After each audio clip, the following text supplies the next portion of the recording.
Тэгээд энэ сайн тал нь ерөнхийдөө бол ихэнх эдийн засагч болон санхүүгийн зах зээл дээр ажиллаж байгаа хүмүүс бол ойлгож байгаа. Яг гэх юм бол үнэхээр бид нар бол хуучнаар стратегийн хууль гаргаж эцсийн хөрөнгө оруулалтыг бол бүрэн зогсоосон гэж хэлж болно.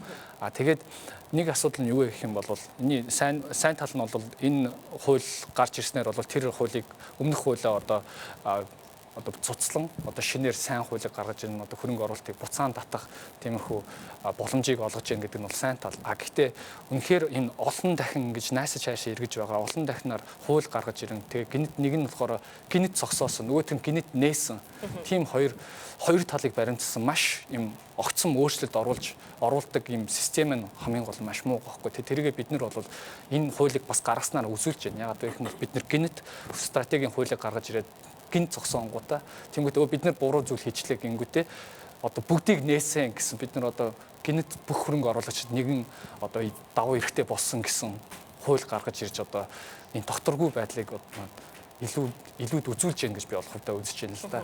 Үнэхээр сайн ч гэсэн гэтээ бас муу тал байна тийм. Тэгэхээр засгийн газраас Чингис бондыг гаргаж амжилттай арилжаад удаагүй байгаа гэхдээ саяхан бас самурай бонд гаргах шийдвэрт хүрч эхлэв. Тэгэхээр ойрхон ингэж бонд дараалан гаргах нь ямар эрсдэлтэй байдгийг эдийн засагчдын хувьд бас үүн дээр тодорхой хариулт өгөх гэж би ойлгоод байна л да. Тэгэхээр эсвэл бас эсрэгээр Монгол улсын эдийн засагт ашигтай байх тал бас байгаа юу? Байлгүй яг Чингис бондын 1.5 тэрбум бол ерөнхийдөө Монгол улсын эдийн засгийг 13 онд бол авч гарахад маш том үүрэг гүйцэтгсэн гэж болж хэлж болно л доо. Яг тэгэхээр 1.5 тэрбумын бонд дээр үндэслээд Монгол банк 2.9 их 80-ийн төгрөгийг эдийн засаг руу оруулсан байхгүй. Энэний үндсэн дээр манай банкуд цаашаа зээл маш их хэмжээгээр гаргасан барилгын салбарынхан гаргаж ирсэн те. Тэгээд 2.9 их 80 төгрөг орсноор манай эдийн засаг бол ерөнхийдөө 13 онд бол 11.5% өсөлттэй явж байгаа шүү дээ. За тэгвэл самурай бонд гарч байгаа 290 сая долларын бонд бол placement буюу ерөнхийдөө гарцсан байгаа. Гэхдээ Монгол руу яг орж ирэх хэсэгтэр бол эцсийн шийдвэр бол гараагүй байгаа юм шиг байна. Цангийн яамнаас тэр тал дээр илүү нарийн мэдээлэл бол нэх өгөхгүй байна. Тэгэхээр энэ самурай бонд үнэхээр ашигтай юу гэхээр бол ашигтай. Гол нь хэдэн хувиар гарч ирж байна те. Чингис бонд ч өөр 5.25-аар гарч ирсэн. Тэгээд самурай бонд ч 1.7 гэж байгаа байхгүй. Тэгэхдээ эргээд энэ 1.7 нь яг Монголд орж ирэхдээ хэдэн хөв болох вэ? Тэр чинь йенээр гарч байгаа те. Йенээр гарч байгаа долларт хөрвүүлэх ёстой мэдээж тэр цаатлан гаргаж байгаа компани тодорхой хөв шимтгэл явна. Тэгээд яг Монголд хэдэн хувиар орж ирэх гээд байна гэдгийг гарах хэрэгтэй. Гэхдээ Монгол талаас энэ хууль эрх зүйн хувьд бол яг бүрэн болсон уу те?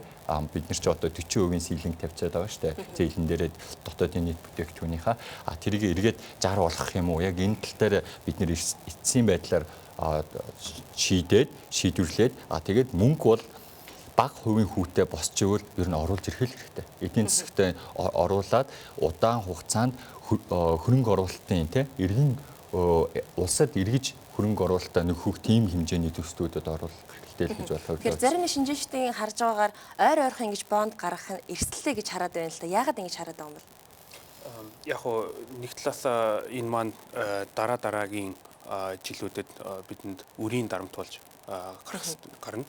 Тэр бол хамгийн том эрсдэл. Тэгээд яг энийг нөгөө талаас бас яг энийг яг юунд зарцуулах вэ гэдгээ маш сайн шийдэх шаардлагатай байгаа. Тэрийг бас шийдэггүй тэгээд хит ингээд мөнгө гэдэг утгаар зүгээр ингээд яваад байж бас болохгүй. Урьдчилсан төлөвлөөгөө гэж харж болохоор тийм.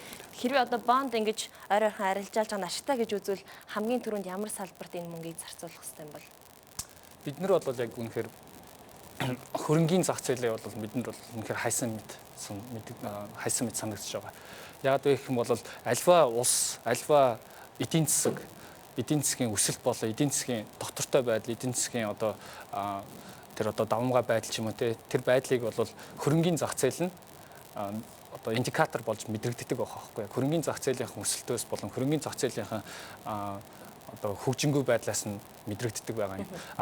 Тэгж байхад одоогийн байдлаар бол яг үнэхээр 2011 онд байна уу? Лондонгийн хөрөнгөний биржтэй нэгэн гэрээ хийж одоо хөрөнгөний зах зээлээ зөмөрөө шинжилье гэсэн уриалга гаргаж ирсэн боловч 2012 онд 2013 онд бол ерөнхийдөө тэр талыг бол нефт ерөнхийдөө хайсан шинжтэй харагдсан. Тийм болохоор яг хөрөнгөний зах зээлийг гадаадын болоод ерөнхийдөө бол хөрөнгө оруулалт хийя гэж байгаа хүмүүс бол юу хардаг вэ гэх юм бол энэ хөрөнгөний зах зээлийн одоо индикатор буюу индекс гэдэг тэр тоо баримтыг харж үнэхээр одоо өөрсдийнх нь бодлогыг гаргадаг байгаа юм. Тэр бодлогыг гаргая гэхээр тэр индикатор болон тэр индекс нь байхгүй байна. Нэгт хоёрт бол үнэхээр асуудалтай одоо байгаа хэдүүд нь үнэхээр асуудалтай зөвхөн хорхон компани ч юм уу тэр нь тэгээд аль нь сайн ч юм уу ч мэдэгдэхгүй байдаг. Тэгээд эцээц одоо иймэрхүү хөрөнгөний зах зээл дээр иймэрхүү шинжилэлт гаргаж чадахгүй байгаа нь бол үнэхээр бидний одоо өсөлтийг бас нэг өсөлтийг болон хөрөнгө оруулалтыг бол жоохон хаасан шинжтэй байгаа байна. Гэхдээ тэглээгээд шинэ хуулиуд бол батлагдсан байна.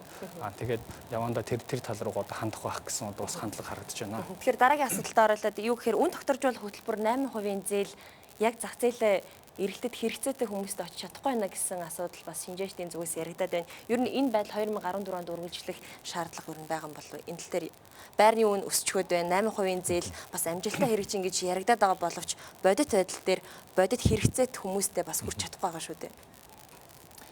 Яг хэрэгцээт хүмүүстэй хүрч чадж гэнэ гэдэг дээр бол яг би хувь бол хэлж чадахгүй байна. Нэг их 80 гаруй төгрөг бол яг ишээ бол зарцуулагдсан.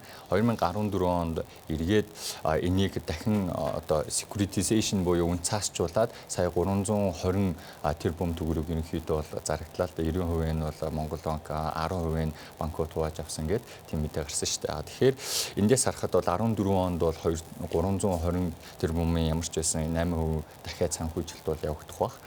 Тэгээд аливаа асуудлыг бол хийхэд бол мэдээж дундуур нь бол туулаанууд орж ирээ те.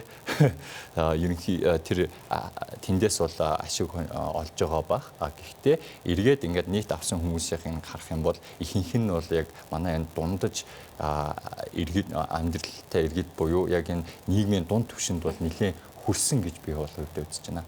Таны яг энэ бас одоо миний хувьд бол яг үнийг төдий сайн үр дүнтэй болж чадахгүй байна гэж бодож байгаа. Яагаад тэгэхээр энэ бол нэг талаасаа бас ингээд зүгээр ингээд төр ингээд одоо төрийн оролцоог маш их нэмэгдүүлж байгаа. Тэр бол маш аюултай зүйл. Тэгээд энэ ч бол ингээд зах зээл яг өөрийнхөө замаар явах хөтөнд саад болж байгаа тийм зүйл байгаа. Тэгэхээр үүнд маш миний хувьд бол нэлээд анхааралтай болгоомжтой хандах хэрэгтэй л гэж бодож байна. Яг зорилтод одоо зах зээл гэдэг зорилтод хүмүүс дээр очиж гэнэ үгүй гэдэг дээр бол би үнэхээр хэлж сайн мэдэхгүй байна. Миний мэдхээр бол бас тэр нь очиж байгаа ч хүмүүс байгаа. Гэхдээ бас үнэхээр хиний дэлгөөний хэлснээр бол бас тэрнээс нь ашиг болж байгаа өөр аргаар ашиг болж байгаа хүмүүс бас байгаа. Энийг бол ямар нэгэн байдлаар одоо буруугаар ашиглах юм те.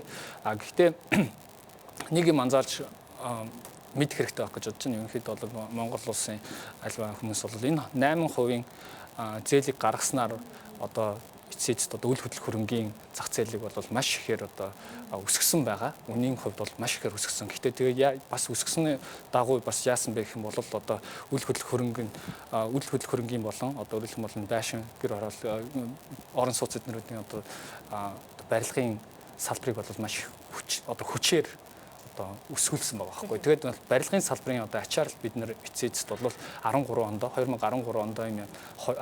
11.5% хэд 5% одоо өсөлт 11.3% өсөлттэй одоо Монгол улс гарч байна. Тэрнээс тэр бол 8% гараагүй. Тэгээд тэр их төрийн одоо халамж ирээгүй байсан бол манай одоо зах зээл эдийн засаг хэр ихээр тэгж ихээр өсөх магадлал том бага байгаа. Тэгэхээр ярилцсан сүүлийн асуулт 2014 онд байрны буюу орон сууцны үн буурна гэж үзэж байна уу та бүхэн товч хариулахгүй тийм эсвэл үгүй гэсэн хариултаар. Миний хувьд бол буурна гэж бодож байгаа. Таны ер нь бол докторччих болоо да нэг докторчин гэдэг нь магадгүй буугаад докторч гэсэн үг. Үнэ хадгална л гэж бодож байна л да. Би дэлгөөнтэй санал нэг байна. Энэс бол цаашаа нэг сүртэй өсөхгүй байх гэж бодож байна. За баярлалаа. Бидний ярилцлагын төрөд өндөрлөж байна. Та бүхэн цаашдаа ажлаас амжилт хүсье. За. За тэгэхээр үзэгчдээ Манай өнөөдрийн зочноор Америкийн худалдааны тэнхимийн гүйцэтгэх захирал Төвшин Заяа зам эдийн засагч төлгөө Ха Монголиа сангийн захирал Наран Төгөлдөр нар оролцлоо.